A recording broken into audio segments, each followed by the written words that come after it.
নগাঁও জিলাৰ ৰাংলো চেংমৰা মুক্তব্য বিদ্যালয়ত মধ্যাহ্ন ভোজনৰ চাউল বিতৰণক লৈ উত্তেজনা।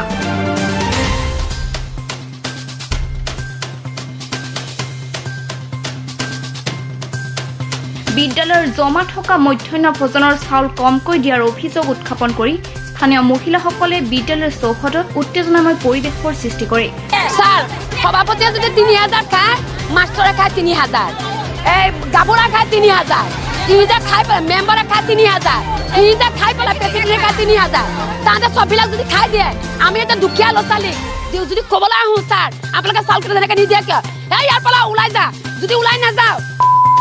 এতিয়া স্কুলত স্যার এটো হৈছে আমি খুদিবলৈ আহিছিলো আপোনালোকে চাউল কিমানখিনি দিছে 4 কেজি চাউল দিছো টকা 200 দিছো তা আমাৰ আগৰ মাহত যে টকা 52 টকা পাও এটো দিবেনে এটো লগত মিলাই দিছো নিবিনা নিনিয় যদি নিনিয় ইয়াৰ পৰা ওলা এতিয়া পুলিচ পাতিম প্ৰথম এটা আছিল হবুল্লা সাহেব থাকোতে স্যাৰ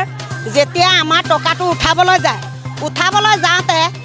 সভাপতিকো 3000 টকা লাগে আকৌ আমাৰ হেডমাষ্টৰে 50000 টকা বেতন পায় তাকো লাগে 3000 টকা ল'ৰা ছোৱালীৰ হক মাৰি তাকো লাগে 3000 টকা তাৰপিছত আমাৰ স্কুলত হৈছে 190টা ষ্টুডেণ্ট 190টা ষ্টুডেণ্টৰ পৰা আমি খুব ৰান্ধো যদি 10 কেজি বা 12 কেজি চাউল ৰান্ধো তাৰ ওপৰত আমি চাউল নাৰান্ধো আৰু দালি আনো আমি খুব আনো যদি 1 কেজি নহ'লে 5 পোৱা ইয়াৰ ওপৰত আমি দালি নানো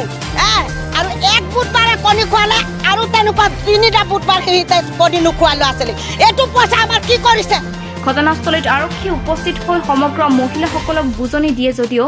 মহিলাসকল ইমানতে ক্ষান্ত নাথাকি অধিক হুলস্থুল কৰাত বিদ্যালয়ৰ প্ৰধান শিক্ষকজনে পলায়ন কৰে।